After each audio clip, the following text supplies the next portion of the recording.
ওম শান্তি। আজকের তারিখ হলো 2/6/2026। প্রাতঃ মুরলী। ওম শান্তি। বাপদাদা মধুবন। মিষ্টি বাচ্চারা, তোমরা হলে আত্মারূপী পান্ডা। তোমাদের গৃহস্থ জীবনের দেখাশোনা করে কমল পুষ্প সম হয়ে স্মরণে যাত্রা করতে এবং করাতে হবে। আজকের প্রশ্ন হলো, বাবা বাচ্চাদের কোন ধরনের শৃঙ্গার করান? কোন শৃঙ্গারের জন্য তিনি বারণ করেন? উত্তরটা হলো, বাবা বলেন, মিষ্টি বাচ্চারা, আমি তোমাদের আধ্যাত্মিক শৃঙ্গার করাতে এসেছি। তোমরা কখনোই শারীরিক শৃঙ্গার করো না। তোমরা হলে বৈরাগী। তোমাদের ফ্যাশন করার শখ থাকা উচিত নয়। দুনিয়া খুব খারাপ, তাই শরীরের সামান্য ফ্যাশনও করো না। আজকের গীত, অবশেষে সেই দিন এলো আজ। ওম শান্তি। অসীম জগতের পিতা বসে অসীম জগতের বাচ্চাদের বোঝান।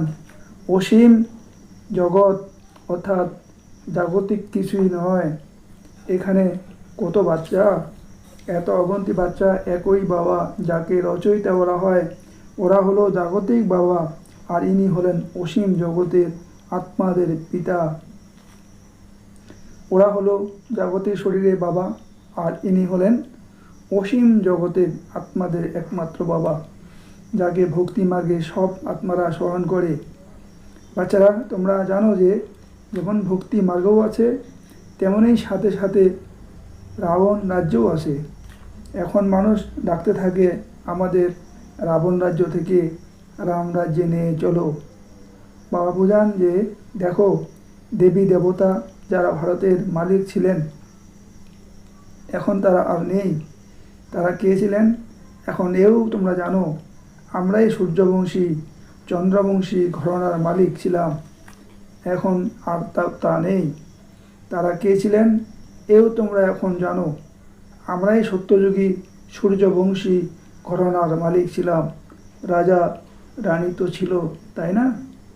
বাচ্চারা, তোমাদের এখন সেই স্মৃতি ফিরে এসেছে। বাবা এসেছেন আমাদের মতো বাচ্চাদের রাজ্য ভাগ্যের উত্তরাধিকার দান করতে, বিশ্বের মালিক বানাতে। বাবা বলেন, এখন সবাই ভক্তি মার্গে আছে। ভক্তি মার্গকেই রাবণ রাজ্য বলা হয়। বাচ্চারা, জ্ঞান মার্গ একমাত্র বাবাই তোমাদের দেখা শেখান। এই অসীম জগতের পিতাকে ভক্তি মার্গে সবাই স্মরণ করে। এখন তোমরা 21 জন্মের জন্য জ্ঞানের রাজধানী পাও। এরপর অর্ধেক কল্প তোমরা আর ডাকবেই না। হায় রাম, হায় প্রভু বলার আর দরকার থাকবে না। হায় রাম তখনই বলে যখন মানুষ দুঃখী হয়। তোমাদের ওখানে কোনো দুঃখই হয় না। এখন তোমরা জানো যে এই খেলাও বানানো আছে। অর্ধেক কল্প হলো জ্ঞানের দিন, অর্ধেক কল্প হলো ভক্তির রাত। ভক্তি আমাদের নিচে নামিয়ে দেয়। বাচ্চারা, তোমাদের বুদ্ধিতে অবশ্যই সিঁড়ির জ্ঞানের প্রয়োজন। বা বুঝেন যে এ হলো 84 জন্মচক্র। এই চক্রকে জানলে তোমরা চক্রবর্তী রাজা হয়ে যাবে। তাই বাবা চিত্র বানাচ্ছেন যাতে সেদ্ধ হয়। আমরা এই চক্রকে জানালে 21 জন্মের রাজ্য ভাগপ্রাপ্ত করি। এখন তোমরা অনেক হয়ে গেছো। তোমরা এখন অনেক বড় আধ্যাত্মিক শক্তির সেনা হয়েছ। তোমরা সবাই হলে পান্ডা। বাবাও পান্ডা, তাকে বলা হয় গাইড। পান্ডা শব্দটি হলো শুভ যাত্রার যারা নিয়ে যায় তাদের পান্ডা বলা হয়। যাত্রীরা যখন যায় তখন তাদের এক গাইড দেওয়া হয় যে এদের এইসব দেখাও। তীর্থযাত্রাতেও পান্ডা পাওয়া যায়। বাবা বলেন, তোমরা জন্ম জন্মান্তর ধরে তীর্থযাত্রা করে এসেছো। মানুষ অমরনাথে যায়, তীর্থ করতে যায়, পরিক্রমা করে। সেখানে গেলে সেই কোথায় স্মরণে থাকে। ঘরবাড়ি কাজকারবার সব কিছুর থেকেই মন সরে যায়। এখানে তোমাদের বোঝানো হয় ঘর গৃহস্থে থেকে কাজ করতে থাকো, আর এই গুপ্ত যাত্রাতেও থাকো। এই কত ভালো, কত বড় ব্যবসায়ী করতে হয় তা করো। কারো কোনো মানা নেই। নিজের রাজত্ব সামলাও। রাজা জানকও সেকেন্ডে জীবন মুক্তি পেয়েছিলেন। তোমাদের কোনো বাইরের যাত্রা ইত্যাদির দিকে ধাক্কা পাওয়ার প্রয়োজন নেই। নিজের বাড়িঘরের সম্পূর্ণ দেখাশোনা করার প্রয়োজন। যারা খুব সচেতন ভালো বাচ্চা, তারা বুঝতে পারে যে আমাদের ঘর গৃহস্থী থেকেই কমল পুষ্প সমান হয়ে থাকতে হবে। গৃহস্থ জীবনের প্রতি বিরক্ত হওয়া উচিত নয়। কুমার কুমারীরা যেন সন্ন্যাসী, তাদের মধ্যে কোনো বিকারে নেই, তারা 5 বিকারের থেকে দূরে থাকে। তোমরা বাচ্চারা এখন জানো যে আমাদের শৃঙ্গার অন্য প্রকারের, ওদের আবার অন্য। ওদের হলো তমপ্রধান শৃঙ্গার, তোমাদের হলো শতপ্রধান শৃঙ্গার। যাতে তোমাদের শতপ্রধান সূর্যবংশী রাজ পরিবারে যেতে হবে, বাচ্চারা বাবা তোমাদের বোঝান সামান্য তমপ্রধান শারীরিক শৃঙ্গারও তোমরা করো না। দুনিয়া খুবই খারাপ। গৃহস্থ জীবনের থেকে ফ্যাশন বল হয়েও না, ফ্যাশন আকর্ষণ করে। এই সময় বাহ্যিক সৌন্দর্য ভালো নয়, কালো হলে সেও ভালো, কেউ অন্তত ফাঁদে ফেলবে না। মানুষ তো বাহ্যিক সৌন্দর্যের পিছনে ঘুরতে থাকে। কৃষ্ণকেও কালো দেখানো হয়, তোমাদের শিব বাবার কাছে সুন্দর হতে হবে। ওরা তো পাউডার ইত্যাদি দিয়ে সুন্দর হয়, কত ফ্যাশন, সে কথা আর জিজ্ঞাসা করো না। বিত্তবানদের তো সর্বনাশ হয়ে যায়, গরিব এর থেকে ভালো। গ্রামে গিয়ে গরিবদের কল্যাণ করতে হবে, কিন্তু এই কথা বলার জন্য বড় মানুষের প্রয়োজন। তোমরা তো সকলেই গরিব, তাই না? কেউ বিত্তবান আছে কি? তোমরা দেখো কেমন সাধারণভাবে বসে আছো। মুম্বাইতে দেখো কত ফ্যাশন লেগে আছে। বাবার সাথে দেখা করতে এলে বলি, তোমরা এই দেহের শৃঙ্গার করছো, এখন এসো তোমাদের জ্ঞান শৃঙ্গার করাই, যাতে তোমরা 21 জন্মের জন্য স্বর্গের পুরীর হয়ে যাবে, সদা সুখী হয়ে যাবে। তখন কখনোই কাঁদবে না, না দুঃখ হবে। এখন তোমরা এই নারীর শরীরের শৃঙ্গার ত্যাগ করো। তোমাদের আমি জ্ঞানরত্নের দ্বারা এমন এক নম্বর শৃঙ্গার করাবো, সে কথা আর জিজ্ঞাসা করো না। আমার কথা যদি শুনে চলো, তাহলে তোমাদের পাটরানি বানিয়ে দেবো। এ তো ভালো, তাই না? আমি তোমাদের মতো সব ভারতবাসীদের এই আসুরি দুনিয়া নরক থেকে দূর করে স্বর্গের মহারানী বানাই। বাচ্চারা, তোমরা বুঝতে পারো যে আজ আমরা সাদা বা পবিত্র পোশাকে আছি, এর পরে জন্ম স্বর্গে সোনার চামচের দুধ পান করব। এই দুনিয়া তো সিচি, স্বর্গ তো স্বর্গই, সে কথা আজ জিজ্ঞেস করো না। তোমরা এখানে দরিদ্র, ভারত এখন দরিদ্র, দরিদ্র থেকে রাজকুমার। এমন জ্ঞান আছে, তোমরা এই ভারতেই আবার জন্মগ্রহণ করবে।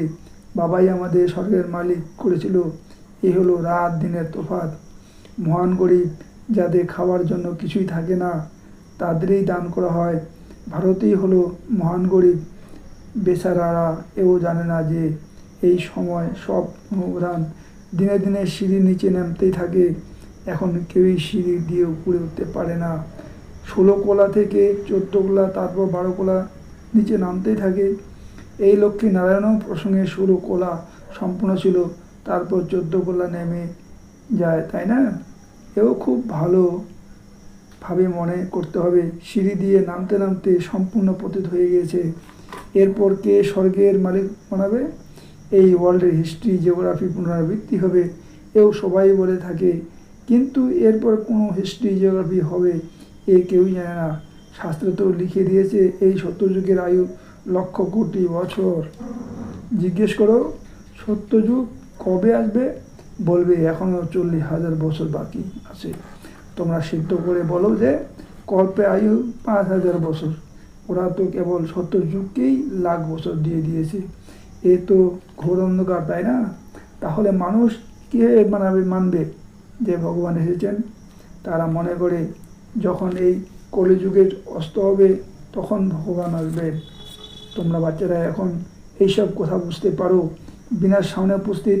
বাচ্চাদের বোঝানো হয় যে বিনাশের পূর্বে বাবার থেকে উত্তরাধিকার নিয়ে নাও, কিন্তু মানুষ কুম্ভকর্ণের নিদ্রায় নিদ্রিত হয়ে আছে।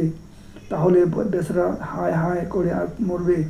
তোমাদের জয় জয়কার হয়ে যাবে, বিনাশে হায় হাই হয়। বিপরীত বুদ্ধির যারা, তারা হায় হাই করবে। তোমরা এখন হলে সত্যের সন্তান। সত্য নরকের বিনাশ ব্যতীত কীভাবে স্বর্গের স্থান হবে? তোমরা বলবে যে এ হলো মহাভারতের লড়াই, এর থেকেই স্বর্গের দ্বার খোলে। মানুষ তো কিছুই জানে না। তোমাদের বুদ্ধিতে আছে যে এখন আমরা দৈবী স্বরাজ্যের মাখন পাচ্ছি, ওরা নিজেদের মধ্যে লড়াই করতে থাকবে। ওরাও মানুষ আর তোমরাও মানুষ, কিন্তু ওরা হলো আসুরি সম্প্রদায় আর তোমরা হলে দৈবী সম্প্রদায়। বাবা বাচ্চাদের সামনে বসিয়ে বুঝিয়ে বলেন, বাচ্চারা তোমাদের অন্তরে খুশি থাকো, তোমরা অনেকবার এমন রাজধানী পেয়েছো, এখন তোমরা যেমন নিচ্ছ ওরা নিজেদের মধ্যে দুই বিরাট লড়াই করে তোমরা সম্পূর্ণ বিশ্বের বাদশাহী মাখন পেয়ে যাও। তোমরা এখানে আসেই বিশ্বের মালিক হতে। তোমরা জানো যে আমরা বাবার সঙ্গে যুক্ত হয়ে কোনো মাতৃ অবস্থাকে প্রাপ্ত করব, ওরা নিজেদের মধ্যে লড়াই করবে আর আমরা বিশ্বের বাদশাহী পেয়ে যাব। এ তো সাধারণ কথা, ওরা বাহুবলীরা বিশ্বের বাদশাহী পেতে পারবে না। তোমরা যোগ বলের দ্বারা বিশ্বের মালিক হও। তোমাদের হলো হিংসা পরম দৈবী ধর্ম। দুই হিংসা ওখানে থাকে না, কাম কাটাতে হিংসা সব থেকে খারাপ, যা তোমাদের আদি মধ্য অন্তর দুঃখ দেয়। এ কেউ জানে না যে রাবণ রাজ্য কবে হয়, এখন ডাকতে থাকে তুমি এসে আমাদের পবিত্র করো, তাহলে অবশ্যই কখনো পবিত্র ছিলে, তাই না? ভারতবাসী বাচ্চারাই ডাকে আমাদের দুঃখ থেকে উদ্ধার করো, শান্তিধাম নিয়ে যাও, দুঃখ হরণ করে আমাদের সুখ দান করো। কৃষ্ণকে হরি বলা হয়। বাবা আমাদের হরির দ্বারে নিয়ে চলো। হরির দ্বার হলো কৃষ্ণপুরী, এ হলো কংসপুরী। এ কংসপুরী আমাদের পছন্দ নয়, মায়া আর খেলা মাচ্ছন্দ্র দেখায়। এ তো তোমরা জানোই যে মায়া রাজ্য দাপর যুগ থেকে শুরু হয়। দেবতারা যারা পবিত্র ছিল তারা পতিত হতে শুরু করে। এই নিদর্শন জগন্নাথপুরীতে আসে। দুনিয়াতে অনেক বেশি দুর্গন্ধ হয়ে গেছে, এখন আমরা এই সব বিষয় থেকে দূর হয়ে পরিস্থান চলে যাচ্ছি। এতে অনেক বেশি সাহস আর মহাবীর ভাব চায়। বাবার হয়ে পতিত হওয়াই যাবে না।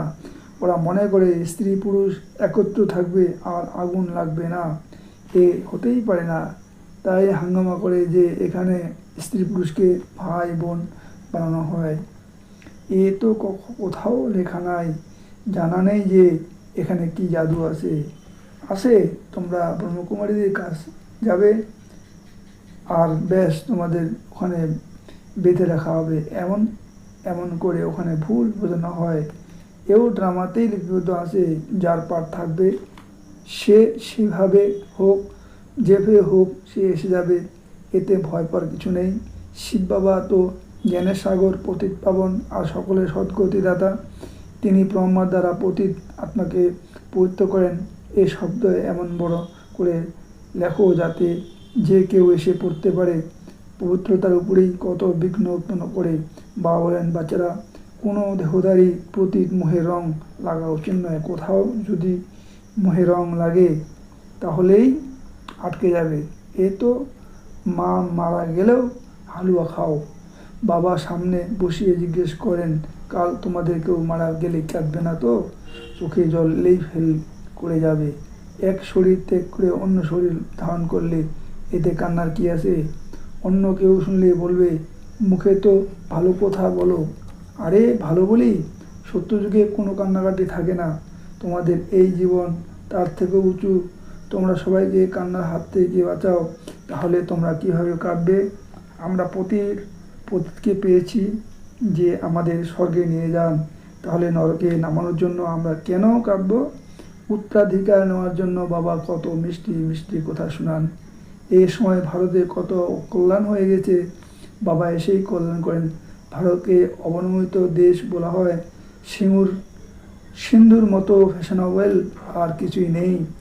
তারা বিলেতে থেকে ফ্যাশন শিখে আসে। আজকালকার মেয়েরাও চুলে সৌন্দর্যের অন্য কত খরচ করে। এদের বলা হয় নরকের পরী। বাবা তোমাদের স্বর্গের পরী বানান। ওরা বলে, আমাদের জন্য তো এই স্বর্গ, এই সুখ তো নিয়ে নেই, কাল কি হবে আমরা কি জানি। এমন জন্য চিন্তাধারার মানুষ আসে। আচ্ছা, মিষ্টি মিষ্টি হারানিধি বাচ্চাদের প্রতি মাতা পিতা বাপদাদার স্মরণে স্নেহ সুমন আর সুপ্রভাত। আমাদের পিতা তার আত্মারূপী বাচ্চাদেরকে জানাচ্ছেন নমস্কার। ধারণার জন্য মুখ্য সার: এক, প্রকৃত আত্মারূপী পান্ডা হয়ে সবাইকে ঘরে যাওয়ার পথ বলে দিতে হবে। শরীর নির্বাহের কারণে কাজ করবার করেও স্মরণে যাত্রা থাকতে হবে। কার্য ব্যবহারে অসন্তুষ্ট হবে না। নাম্বার 2, জ্ঞান সিঙ্গার করে নিজেকে স্বর্গের পরী বানাতে হবে। এই তমপ্রধান দুনিয়াতে ধীর সিঙ্গার করোনা, কলিযুগ ফ্যাশনে বলতে করতে হবে প্রধান। বালক আর মালিক ভাবের ব্যালেন্সের দ্বারা যুক্তিযুক্তভাবে চলতে থাকা সফলতা মূর্তি ভব। যথাসম্ভব সার্ভিসের সম্বন্ধে বালক ভাব, নিজের পুরুষার্থের স্থিতি মালিক ভাব সম্পর্কে আর সার্ভিসের বালক ভাব, স্মরণের যাত্রা আর মন্থন করাতে মালিক ভাব, সাথী আর সংগঠনের মধ্যে বালক ভাব আর ব্যক্তিগততে মালিক ভাব, এই ব্যালেন্সের দ্বারা চলাই হলো যুক্তিযুক্ত চলা। এর দ্বারা সহজেই প্রত্যেক কাজে সফলতা প্রাপ্ত হয়। এক রস থেকে আর সহজে সকলকে স্নেহ হয়ে যায়। স্লোগান: ভাবা আর করা দুটো সমান হলে তখন বলা হবে শক্তিশালী আত্মা। অব্যক্ত ইশারা: সদা হাসি খুশি থাকার জন্য নিজের নেচার সরল বানাও, স্নেহশীল হও। হাসি খুশি থাকার গুণ পুরুষার্থের পূর্বক সহায়ক হতে পারে, কিন্তু যেরকম মুখমণ্ডল হাসি খুশি থাকে সেরকম আত্মাও সর্বদা হাসি খুশি থাকবে। ন্যাচারাল গুণকে আত্মাদের ধারণ করতে হবে। সদা হাসি খুশি থাকলে মায়ার কোনো আকর্ষিত করবে না, এটাই হলো বাবার গ্যারান্টি। কিন্তু সদা হাসি খুশি থাকার জন্য নিজের আত্মিক শানে থাকো আর সহনশীল হয়ে সাক্ষী দৃষ্টা হয়ে মায়ার খেলাকে দেখো। ওম শান্তি, ওম শান্তি, ওম শান্তি।